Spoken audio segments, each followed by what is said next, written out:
Good evening and welcome to another episode of the AOA podcast. My name is Brandt, pediatric orthopedic surgeon and currently serving as a DEI liaison.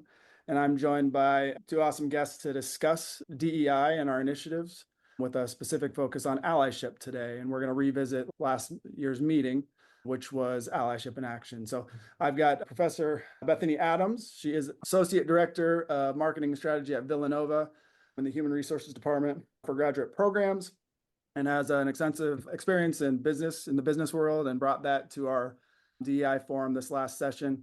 And we're happy to have her on board for the coming sessions as well, coming symposium as well. And then I have Mimi Peterson, currently a fellow at MGH, but also serving as a DEI liaison and was key in developing and helping put on this last symposium on DEI. So welcome to both of you. I'm excited that we can get together and kind of reignite some of the energy that we had after the meeting and just kind of revisit it for all the folks at home. So welcome. Yeah, thanks for having us. Yeah. Let me start with Mimi, if you don't mind. Just as far as our goals with this DEI symposia, I think that's one thing. It can be looked at in different ways, like we're emphasizing it too much or we're not emphasizing it enough. I really like our current structure. Can you tell us kind of about the plan and the cycle that we're on? Yeah, of course. So I think in general, we want the DEI forum to be a place where people can talk about things that might not necessarily fit in other places. We want people to have the ability to have, uncomfortable conversations, but also in a way that's more directed and focused. So one of the tasks that I was charged with, along with Sean, who was, one of the other prior DEI liaisons, was to kind of come up with a curriculum. And part of that curriculum was like a 3-year cycle of what we were going to look at. So we really wanted to focus, first on allyship. I think, one, because while we may be better at recognizing the diversity deficiencies within orthopedic surgery, we're not necessarily better at, addressing equity and getting better at being allies. So that was kind of the first year. The second year that we're looking forward to is, DEI burnout. And then the third year is kind of really practical reasons, like the business side of DEI. So that's kind of just the 3-year plan, looking forward. Yeah, I love it. It just kind of gives a little structure to it. And in an organization like the AOA, we really do want to have some kind of format that we can build on and have purpose, right? Bethany, and there's no question that this is not specific to orthopedic surgery. We like that you bring kind of that global picture to us. How did the session go for you? Yeah, I thought it was absolutely wonderful. I will say I very much appreciated all the enthusiasm in the room for the topic. I think that diversity, equity, and inclusion is something that every business struggles with and says, how do we do this better? Because every business that's doing business right wants to do better in that area. And so recognizing some of the shortcomings maybe in orthopedic surgery and where you all have room to grow, but then just the enthusiasm and how many people really said, I need to do this better. I need to bring a colleague into this room next year, and we need to have more people in this space. I thought that was really reassuring, and it really made the work that I do often sometimes can fall on deaf ears. People want to hear it, and then they're like, yeah, okay, I hope somebody else does that. And it felt like everyone in that space really wanted to be a part of the change for your group, and I thought that was pretty powerful. Yeah. I mean, it always is sitting in those sessions. You just kind of, it's often attracts like-minded people. And that's our biggest onus, is to expand that group. And I thought allyship was a great topic. Can we talk a little bit more about just that word ally and what we're trying to get across with that? What makes a good ally? Yeah, I will say, I think, Mimi, just some kudos to you from like the planning of it. I think starting with allyship is like a nice opening for thinking about curriculum in this space, because it offers this mindset of we all have a part to play in this work. And I think that a lot of people think like DEI work, that's for somebody else. It can't be. It has to be for all of us. Inclusion means all of us. And so really allyship is all about, being willing to be uncomfortable with where you are and to advocate for other people who you know might need advocating for. It's not this like one-time act. It's not this, I have to do everything perfect. It's really just about being open to learning and growing and being willing to step outside of your comfort zone. And any person who's willing to, say, I'll learn, I'll grow, I'll make myself better in this space, they can be an ally. And I think that's sort of where we started for this session.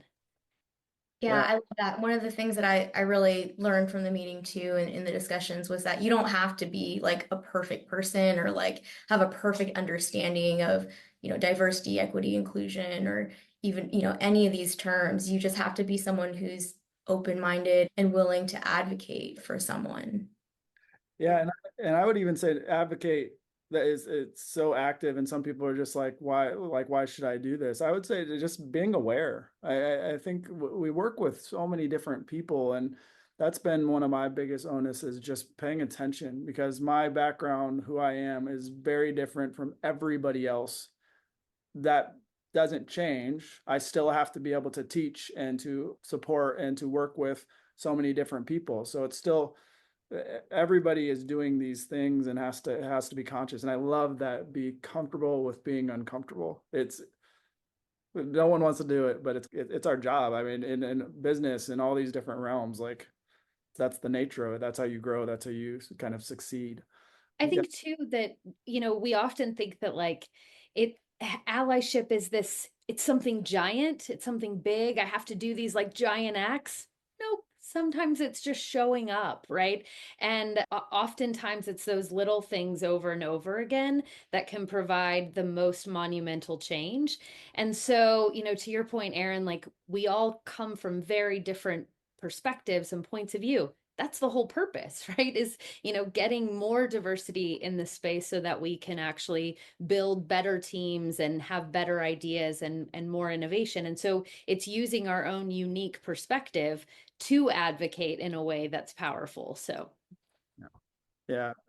I think one thing you both did excellent, and Bethany, kudos to you for just kind of the process. We touched on some trickier topics during the symposia, and diversity is a buzzword right now, period. That's something that can put people off, but privilege. We really hit on privilege, and I was amazed at how receptive people were to not only the topic, but also to in engaging and discussing it and being open to it. How have you done this kind of at your institution and kind of with other programs? Like, what can people do to kind of look at this and not make it such a taboo thing? yeah, it's interesting. There are certain words that you say them and people immediately go, "Oh, I think I want to check out of this conversation," right? And privilege is one of those. And I think that's because it's framed in a way that provides this sort of negative connotation, which in the space of DEI, recognizing and understanding your privilege is actually a really powerful thing because it just shows you that you have certain advantages that you can leverage, right? It's how each and every one of us has gotten to where we are. So, how do we help take those advantages and provide them for other people who might not have the same? And every single human has some sort of advantage or privilege in some space. And it's about finding the ways that you have a unique influence to leverage those things. I think one of the things that was pretty powerful was we went through that list of like potential privileges that you might have. And there's some really unique ones, right? Like we tend to think of like, oh, you're white, you're male. Like these are the ones that come to mind. But it's also just, how do you show up at events? Like, do people assume certain things about you when you show up? Are you confident that if you raise an idea that it'll be listened to? Like, there are some things that people might not even think of as like, oh, yeah, I don't have to question that, but other people might. And so just recognizing some of those things, we spent a little bit of time, in smaller groups talking about those. And I think that was an important, like, it sort of opened up the conversation for a lot of people. Yeah. Yeah. Maybe you kind of pulled together the stats and we kind of looked through that a little bit. Just you tell me a little bit about what we took from that as far as the makeup of the session and kind of some of the answers, if you will. I don't know if you have that with you or just. Yeah, for sure. Kind of just the practice background of mostly the individuals that attended are from academic institutions, but we also had people who are in independent practices, hospital employed, in the military. And we specifically wanted to know what challenges people faced in terms of what prevents us from maybe acting as an ally. So one of the things that came up was implicit biases that scored pretty high. And I think part of that is to not necessarily recognizing what we don't know about ourselves, both our strengths and kind of our blind spots and weaknesses. And then the other thing that I found interesting in kind of our survey was that I asked basically a yes or no question. Do people feel like there's a barrier that inhibits my ability to act as an ally? And the surprising thing to that was actually most people said no. So 57% of people who attended, this forum felt like there really is no barrier. 43% is still, not an insignificant number, but we have people who have a desire and we have people that don't have those barriers, and yet, what's holding us back, or what can we do to maximize, that desire? Yeah, I thought that was actually my favorite kind of chart that you pulled together. Was the majority said I don't have any barriers, so it just goes back to what can I do and what is blocking me from doing it, and I thought that was really telling as well. Other things that obviously come up day to day are kind of just time and money and all these different types of things. And Bethany, you touched on that. Like those are all factors in all realms, and that doesn't have to be a big grandiose thing.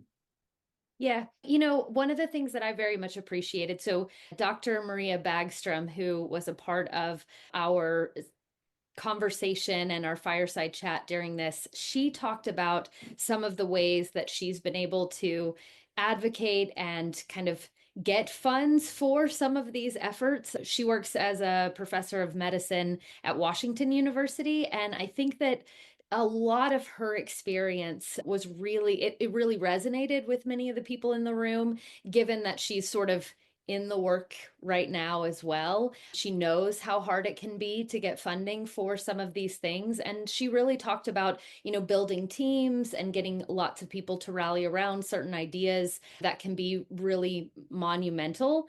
Even just what we did in that space, right? Like having a DEI forum at a leadership event like this can be really powerful, because there were so many people in that room that people were like, what is that going on at 7:30 in the morning right now? Why is everyone like loving this event? Well, that just creates the same kind of momentum. So I think that can be really helpful. In business, we see a lot of organizations that don't have DEI budgets, right? Like they do this work through the people who want to champion this work internally.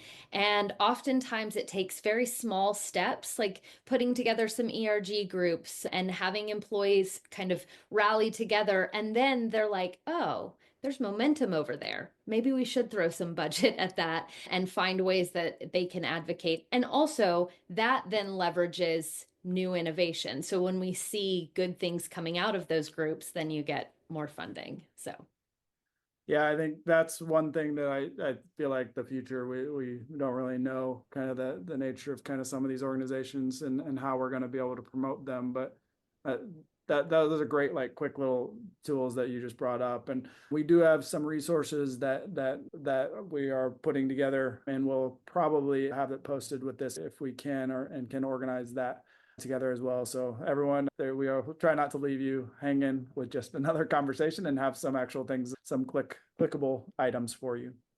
One other thing I wanted to kind of touch on from the meeting that I think was important is also not just allyship, but also the people being supported, and kind of how do we create this community or this group effort in this realm. I was wondering if either of you could comment on that.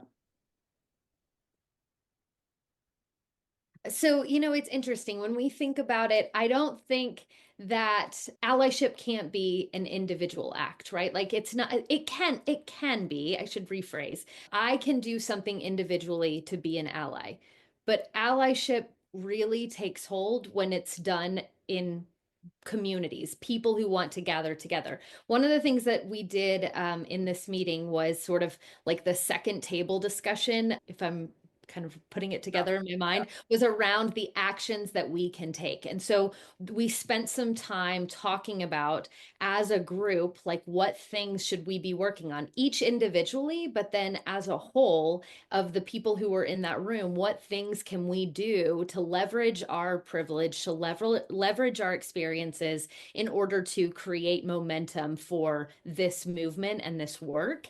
And I think that that was actually sort of maybe the best part of it, was hearing everyone talk about, like, I could do this, or I've never even thought that I could do this. And putting those ideas together and then building on each other's ideas, I think was a really powerful place. And I know we created some cards for everyone to kind of mail out, just like as this reminder, because how often do we go to events or we go through experiences where we're like, I have all this intention, but is that intention actually going to, translate into action? And that's what we really wanted, was to remind people of the intentions that they put forth over the summer, so that they could then put them into action in the work that they do. And sometimes it just takes that reminder.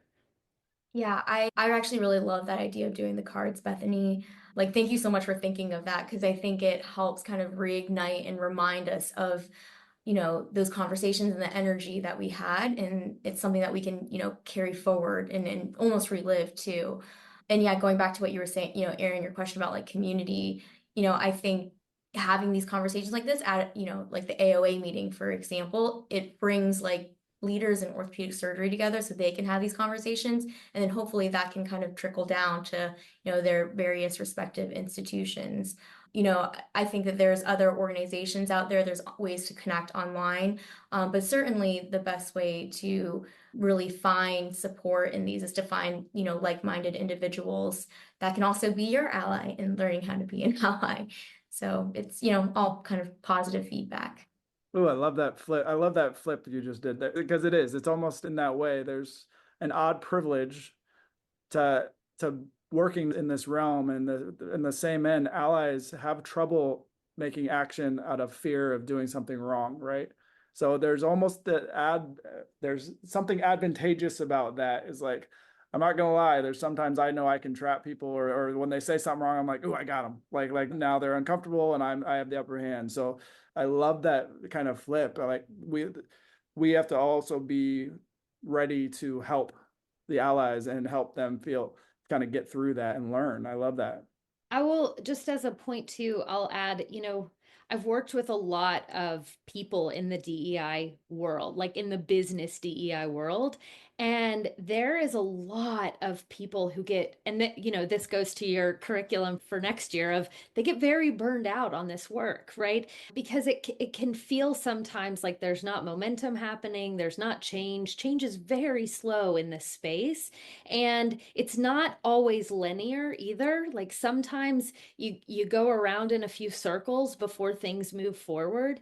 And I think that people need the community of like-minded individuals who want to continue doing this work, so that when they start to feel the burnout, someone else can help reignite them right to that. Because it can be really isolating too, if you're trying to do this work in a vacuum and you don't feel like you have people around you who are supporting the efforts that you want to do. Because, and this is true in whether it's orthopedic surgery or whether it's big business, because the focus always goes back to, well, like the business or the surgery, right? Or the research that you're doing, instead of the inclusion work as a piece. And so having a community to help remind you that, like, no, this is the core, this is the good stuff that we're doing that can move everything else forward, is really important for the people who want to make this work happen.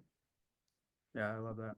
One other thing too about community and having this community is, this is something that I want to be open to everyone, and that's not necessarily people who self-identify as being interested in diversity initiatives. Like anyone who has any willingness to, want to participate, I want them to feel like they're welcome to come into these spaces and, be a part of these conversations, whether they want to share or just want to listen. And, the ultimate goal is not to increase diversity for the sake of increasing diversity, right? Like the ultimate goal is to, make the orthopedic surgery field like the best possible field and for us to be the best possible, surgeons. And part of that too is just serving the community and being reflective of the communities that we take care of. So all voices, should have a table, not necessarily just, people who might need some allyship. Yeah, love that. Yeah, I think not to bring up the privilege word again, but I think that's one of the things that I've loved. I just was able to listen to our chairman here at NYU, Dr. Zuckerman, give an address about his career, and one of the biggest things he emphasized was this community aspect, and that to me is the biggest thing that to recognize is our role. No matter what level you are at, we have privilege. We have a pretty cool job and position, and there are people trying to get to where we are. And so just being aware and advocating, and that is what you can do. Talk about a nice structured way, like a actionable thing and a structured thing is if you are in that room and there's an opportunity to advocate, there it is. And it doesn't have to be in front of them. It doesn't have to be anything like that. But I think the fear of doing something wrong is, we all have it. And I think that's what I took from it most. And I just really try to emphasize most because I found it very powerful when I do have someone who does not look or come from a background like me, identify and pull me along. It's a game changer. It truly is. Yeah. Erin, you just hit on something that I think is really important, like in the allyship space, but also just in the inclusion space as well. And that's just awareness and just like being willing to listen. In some of the organizations that I've worked with in the past, some of the most powerful change that they have seen has come from, so a lot of companies will do ERGs, so employee resource groups, right? And they'll have these employee resource groups for different group, maybe it's like parents or the Black community in that organization. And they'll have senior leadership sponsor those ERGs.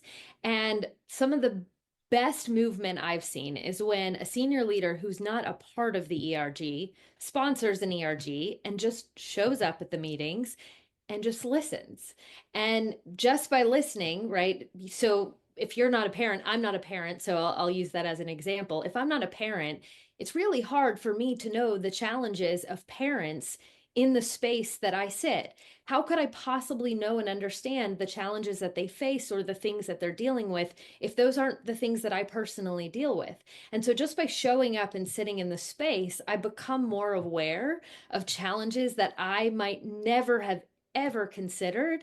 And all of a sudden I go, oh, well, maybe we could do this different, and that would change the whole game in this way for this group. And so having someone in senior leadership or someone who sits in a position of power just be open to listening and becoming more aware can be really powerful in building and creating change and momentum in this kind of work. Love it. Yeah, thank you. Thank you for that. Yeah, I think that's huge.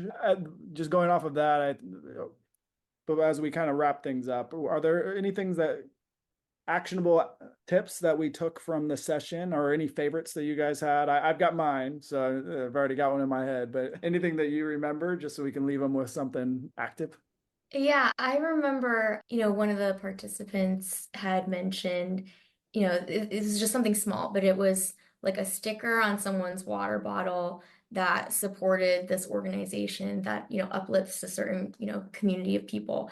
That's such a small act. And, that while it's not a big act of allyship, but it's a powerful act of allyship because one, you're making a statement, and then two, you're also, inviting yourself to have conversations with people that might want to seek you out and talk about those kinds of things. So it can be as small as that. And then another, example that came out was, inviting a grand round speaker who might not look like the rest of your practice. So that they don't come to necessarily talk about diversity or equity or inclusion, but they come to talk about what their specific research is on. That can be a very big statement and, also very powerful in and of itself. So, on both ends of the spectrum, you can have actions that are, very explicit, but don't have to be necessarily super, I don't know, in your face, I guess.